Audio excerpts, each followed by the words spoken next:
Hello and welcome back to another episode of Exploring Inclusive Tourism. And today I am super excited to say that the lovely Julie is joining us from Australia.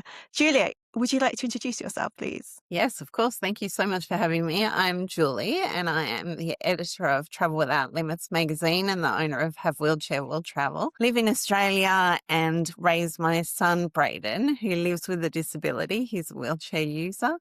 And we just love talking about accessible and inclusive tourism. That's wonderful. And obviously we're super excited to talk about this as well and to dig more into it, especially because the guests that we've been talking to so far are either based in England or in Europe. So to kind of get that different perspective from a different continent is really interesting. So your background is also in travel as well, isn't it? From what I was reading on your website. So I grew up traveling with my parents as a child. So we traveled to the UK and Europe and Egypt and all different countries and just had that travel bug. So I started working in the travel industry as a travel consultant. So I did that for many years. And then my son was born with a disability, and obviously that changed my perspective on tourism in a big way. And suddenly we had different barriers to overcome. And I guess it just changes, I suppose, your perspective completely from what just seemed like such an simple task to go and travel to suddenly, as you say, you've got all these barriers. Well, with my parents, we do very spontaneous traveling, and it was obviously an era before the internet.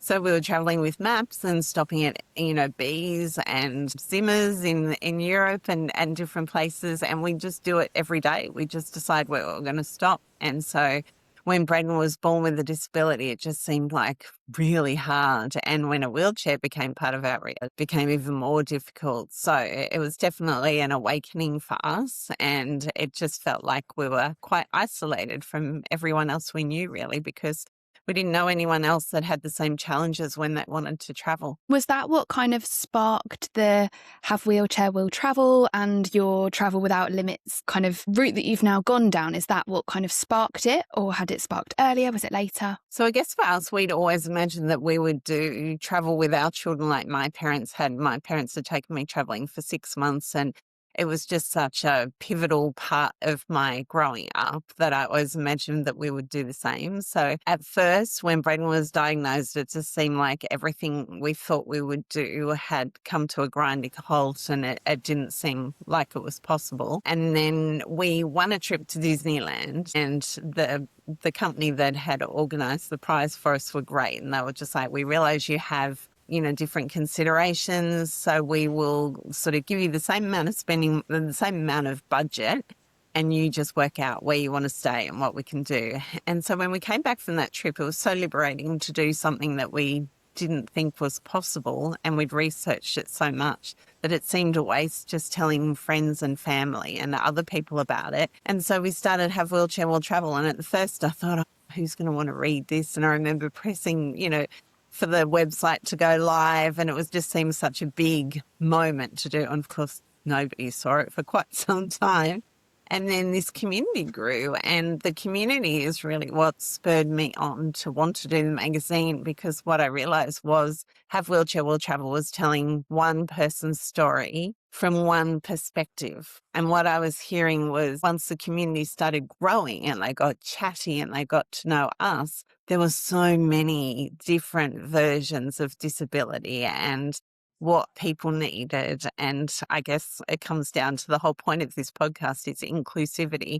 We wanted the information we provided to be inclusive. And so that was why the magazine really came about, because it could bring together many voices telling many different perspectives, because we all want to feel that connection to somebody that understands. And so I think we need those many voices telling the varied stories to feel that sense of connection. Yeah, absolutely. And I think it's that what you spoke about there about the community side of it. It's that kind of coming together, sharing those shared experiences, learning from each other, where like Louisa and I have had a lot of conversations because of our our personal kind of chronic conditions and our neurodivergent brains, we have some similarities and some crossovers. And we've had those conversations with each other that have actually, we've gone, wow, we're not alone in this. And Louisa's given me tips that I didn't know. I've given her tips that she didn't know. That on a wider scale is, I mean, it's one of the reasons we started this podcast, but Yeah. I can see that, especially with your magazine and with your website, like that is opening up that community and really bringing people in so they can share those shared experiences and kind of both encourage each other, but also support each other when it's really rubbish and difficult too. Yes, exactly. That's exactly right. And I think that's one of the things that it really resonates to people. If you do tell a story, I like telling lots of can-do positive stories. But sometimes I'll just have a really bad day and just want to share with the community, something around, accessible parking is always a very big topic, or airline challenges, things like that. So I think we do need that feeling that we're not alone. And I think when Braeden was first diagnosed with cerebral palsy, it just felt like the world wasn't very welcoming to him. And everything I picked up in a magazine or, there just wasn't representation anywhere. And so you'd see all these families doing things that you couldn't do, which just makes you feel more isolated and different to everyone else. So sense of community, I think, is everything. And I think one of the big positives of online communities, there are negatives, obviously, but I think it is that sense of connection, because here we are talking across the world about inclusivity. Has anything surprised you kind of from when you first started on this kind of journey with Brendan to now, just in terms of how maybe places have started to be a little bit more supportive, or like how open are places in terms of being much more accessible within Australia, for example?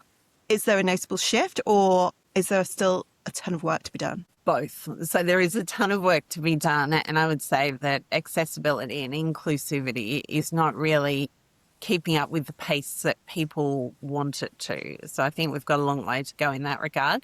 But in Braden's lifetime, so much has shifted. For example, we just got to the point where my husband could no longer drag his wheelchair across the beach to get him down to water's edge. And obviously in Australia, beach culture is huge. So beach wheelchairs became part of our culture. And so now up and down the coast there, even in Western Australia, when we went to Western Australia, the most remote areas had beach wheelchairs available to borrow for free, which I think is incredible, because, we've got this beautiful coastline. Everyone wants to appreciate it. And as nice as it is to sit back on a boardwalk, there's nothing better than actually getting, the water between your toes and the sand between your toes. So that's fantastic to see. And I think things like the hidden disability lanyard, the changing places movement that started in the UK, when I remember seeing the first images people were sharing of their child lying on the floor in bathrooms to try and build awareness. And at the time when I heard the cost of the bathrooms, I just thought, there's no way this is going to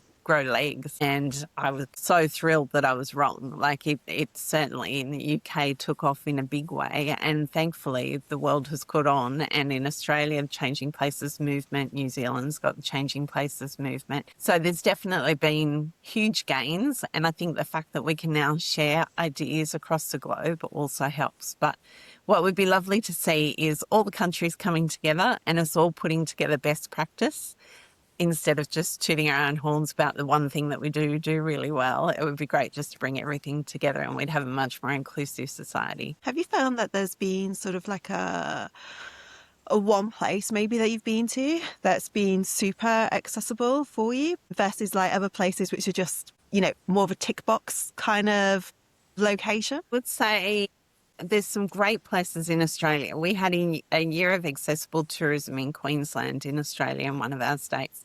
And that brought about not just awareness campaign, but tourism operators were offered a great opportunity to get training. And a lot of them applied for grants that became available through the government. So that was fantastic to see that spread. But we do need more of that. I'd say the US does it well just because they have the Americans with Disability Act has given a baseline, and people fought so hard for that. And so I think that there is a baseline understanding, and there's also sort of infrastructure in place. But one of my stories that I always love to tell is about Fiji, which is not at all physically accessible. but incredibly inclusive, because the Fijian culture is so much about nobody should be left behind. And so Braeden had experiences there that he could never have anywhere else, probably because of OH&S and a whole lot of other legalities. But they were just so keen to make sure that he could do everything when we were there. I think accessible is part of the wording, but if we put accessible and inclusive together, then that's when we're really winning, because that's what we need, that inclusive culture and wanting to make sure everyone can participate, because it's not just the person with a disability that's unable to participate, it's the whole family that can't do it if that's the case. So yeah, it's a long answer. No, I really appreciate it. And I can imagine, having been to Fiji a long time ago, Fijians are just so welcoming and warm as well. So I can imagine them really trying to be super inclusive anyway, Yes, regardless of any disability issues. yes, for sure. I think what you were saying about the kind of all of the countries almost need to come together and learn from each other is such it sounds like such a big dream thing, but it would be so practically really helpful for everybody. And it comes back to that community thing. In the small space, in the community of individuals, we're sharing what works, we're sharing what doesn't work, we're learning from each other. In the bigger space of those who are the decision makers, who have access to that grant funding that they can give out and that sort of thing, if they come together and share those kind of learned experiences between each other, it could be really impactful across the world and kind of standardise. So it's not, what am I going to get? I know Louisa and I always have when we visit a new country. What am I going to get at this country? Are they going to be accessible? Are they going to be inclusive? Are they not? Yeah, it's really interesting, isn't it? Even the terminology becomes so divisive as well. This week we had a very robust discussion on Have Wheelchair Will Travel's Facebook page, where I mentioned about Dubai becoming one of the United Arab Emirates becoming, I think it's the first certified autism destination. But they refer to people with disability as people of determination. And that is a term. And it was really interesting to see the discussion around just the terminology and whether people liked it or didn't like it. And then a few people from the UAE sort of said why that had been the sort of wording of it. And yeah, so it's really interesting to see how hard it can be to bring the world together at times too. Yeah, definitely. It's kind of all of the voices, and not Yeah. everybody's going to have the same experience and the same voice to share. No. Definitely. And we found that even with the people we're talking to. One thing, though, that does come up a lot, and you touched upon it, was that need for training. And actually, even if you haven't got the physical infrastructure in place to be able to support someone, having the training to be able to talk to them and support them is almost just as important. Of course, having both would be amazing.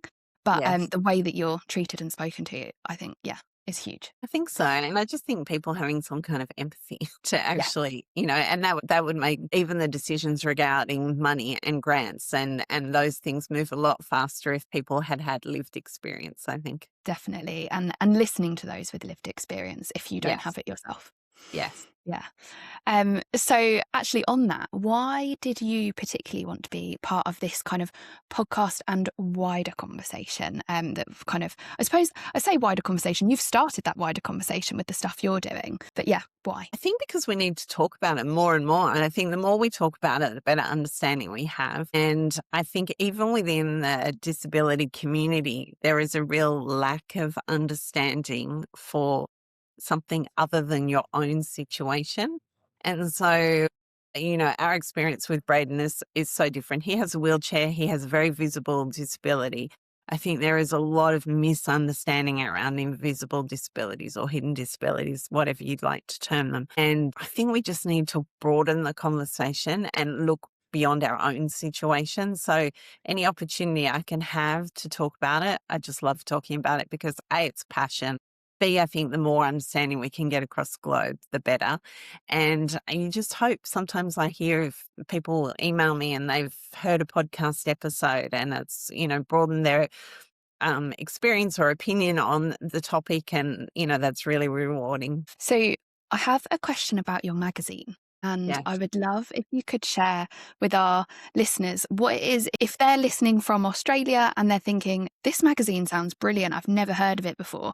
What could they expect? Like, what is it that you share in that? So the magazine is very much about bringing together many voices, as I said before, of people with lived experience. So we want to have, even within the wheelchair user community, have people like ourselves that are caring for somebody with a wheelchair with chronic illnesses, autism, hearing, vision, whatever it is. We just really want to open people's eyes to how people are traveling, challenges, and then obviously how they overcome them.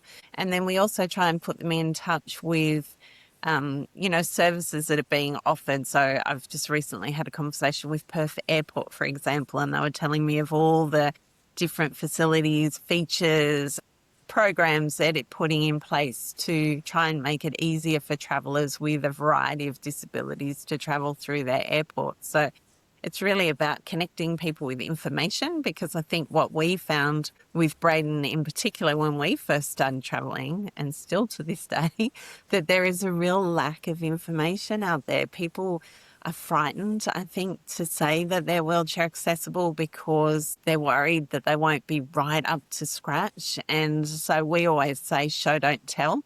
So show us what accessibility is like with photos, videos, information, and then we can decide whether it's accessible to us, because no two people have the same needs. So the magazine tries to fulfill that gap in the market. It's interesting you should say that. Earlier this week, I was chatting to some other guests who are on our podcast, and they have got caravans on 13 different caravan parks around the UK. Now, what they do differently is that they focus on being wheelchair accessible, but they have hoists in their actual caravans. And they were saying about like how few places within the UK actually offer hoists in different places.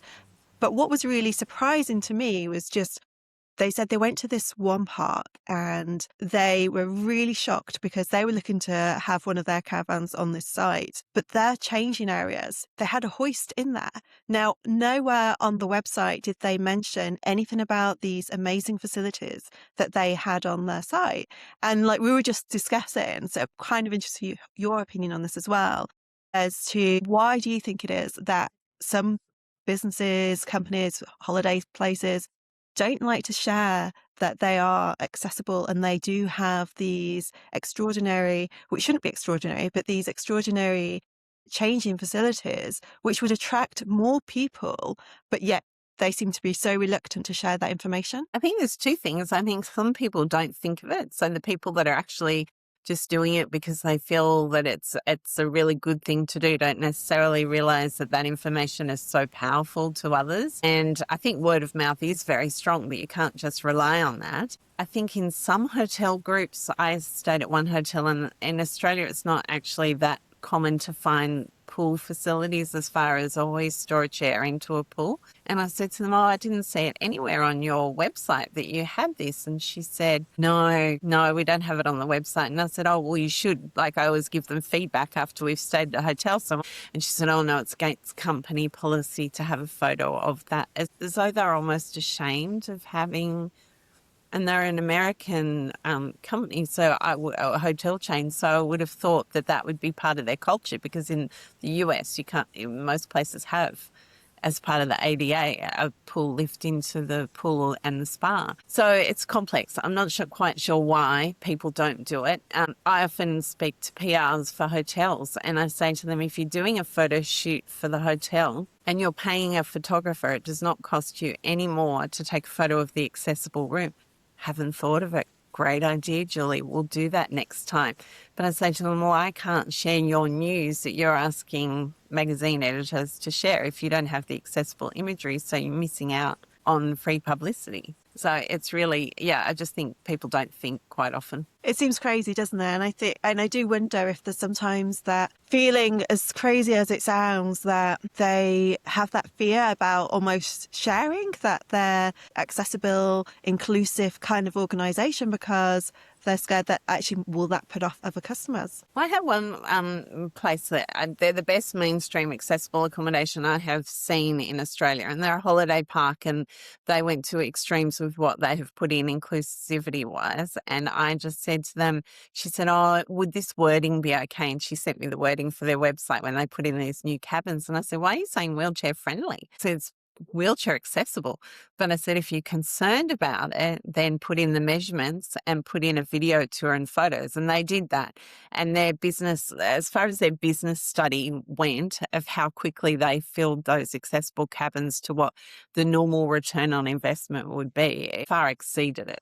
So it just goes to show that if you put in, and that a holiday park has now put in a sensory van, which is incredible. They bought like an Airstream van and they've made that into this beautiful sensory space. They've put in playground equipment that's accessible. Like they've just built upon it and built upon it. And every time I go there, I'm just so proud of what they've done.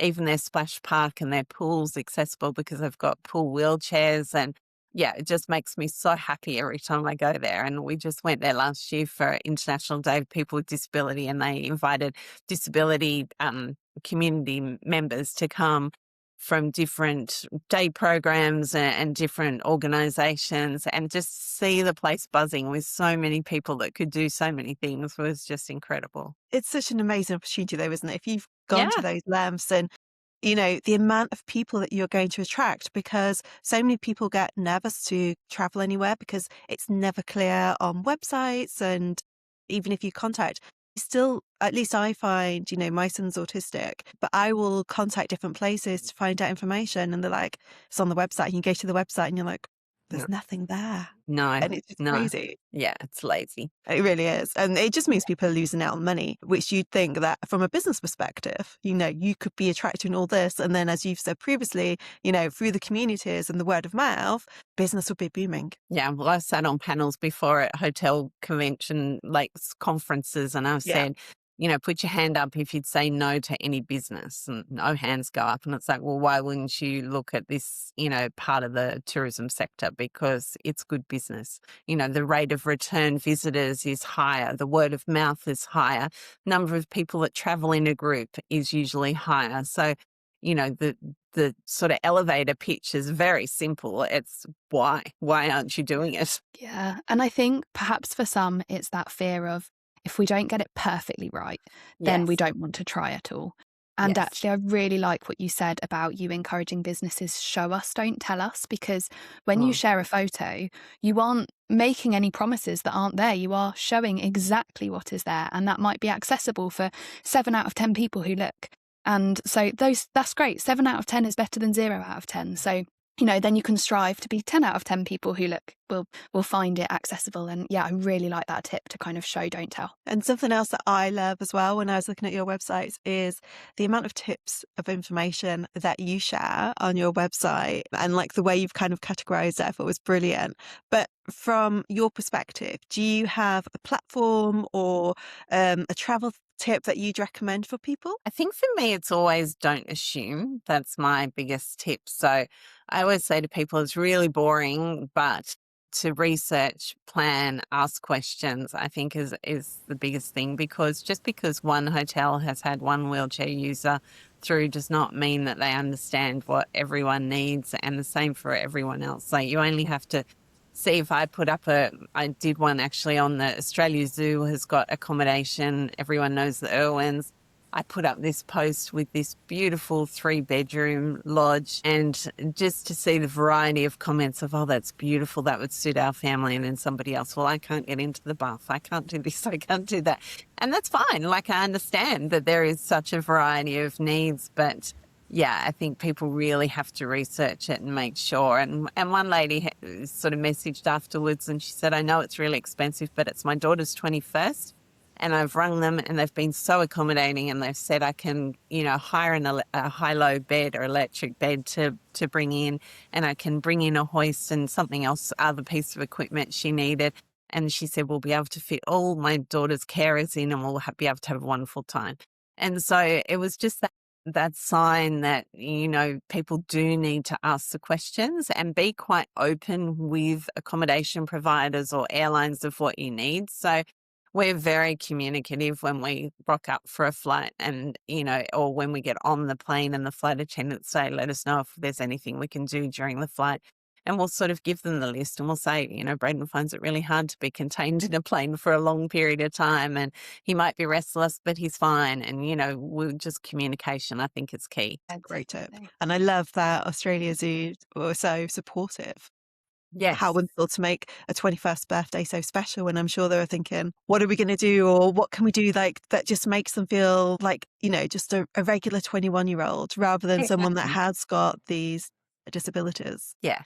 But if she hadn't asked the question, she would have just assumed that, well, there's no hoist in that place and there's no high-low bed. But she was great. She actually researched it herself, which was good. That's amazing. Yeah. And the other side, a tip for the kind of other side, if there are accommodation providers or tourism attractions listening, what would be one tip that you would give them that's something that's fairly cost effective and fairly quick to implement that could make a huge difference? I would say to people, if you put your accessibility tab on your homepage, it's like you've rolled out a welcome mat to our family, because immediately, even if your property doesn't suit our needs, I think, you've thought about that community. So you've thought about our family. I feel considered. I feel welcomed.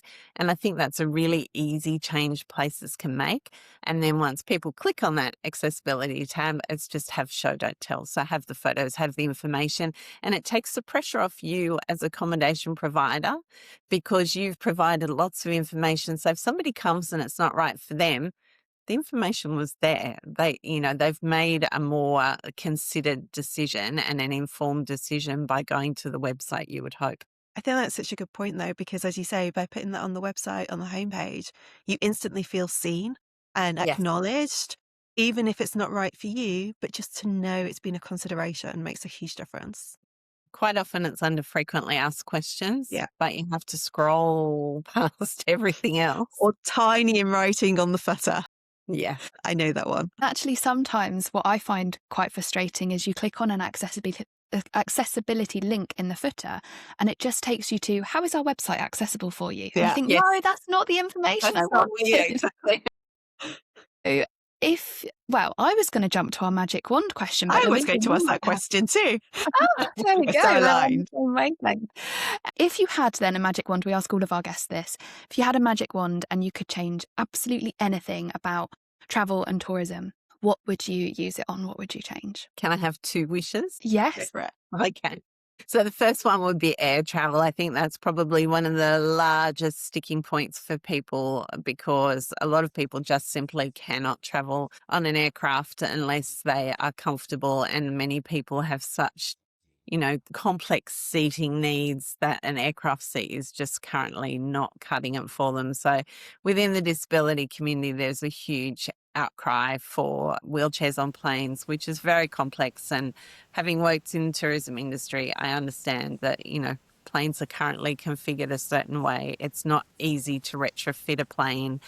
So that would be definitely with a magic wand, that would certainly make sure that a lot more people could get to places that they wanted to go. And then the second one would just come back to the same thing that I keep pounding the pavement about is information. I just like everyone to really consider accessible tourism. And I think we've discussed the economic benefits, but what I often say to people is imagine something changed in your family tomorrow and the person that you love most could no longer travel with you the same way that they can now. You would want things to be better. So I just want people to have that empathy to make, something that most people enjoy travel. Like it's sort of, something we look forward to. It's something that we share with somebody. It's just, it's a connection within a family or within a couple to do those sorts of things. So I just really want people to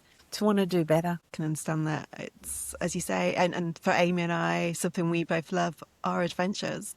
It fills us up. It brings us alive, hence why we wanted to do this podcast. So Mm. I can completely understand why you'd use your magic wand in that way. Bit of a fun question now. Yeah. If you could take a dream trip to anywhere, zero barriers, where would you choose to go and why? At the moment, Oscar would be high on the list, just simply because I feel like, well, A, it's a long flight, so Braeden would find that, tricky. But we would love we love nature. And I think it's one of the things that when a family member is a wheelchair user is a lot harder to connect to.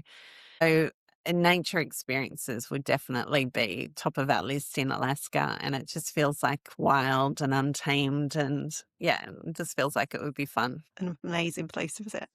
Well, thank you so much for joining us today. It's been an absolute pleasure to have you join us. Obviously, we're going to put your details in the show notes, but can you just recap and remind people as to where they can find you and how you can help people? Sure. Well, on travelwithoutlimits.com.au, you'll find lots of information, as you said before, all categorized according to need, and lots of helpful tips, lots of people with lived experience on there. And havewheelchairwilltravel.net is where we share lots of reviews, tips on traveling with a wheelchair, and our family just basically on a website.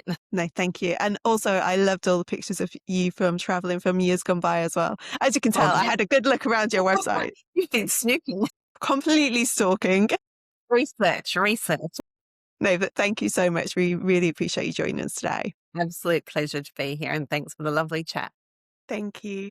Thanks so much for listening. I'm Amy Walters, brand and design expert. Our aim is to make tourism work for everyone, powered by lived experience and expertise. And I'm Louisa van Vessem, a consultant, mentor and facilitator. And together we help tourism businesses build inclusive strategy and design that actually works. You can find us online at Inclusive Tourism on Instagram and LinkedIn, and check out the show notes to connect with us. See you soon.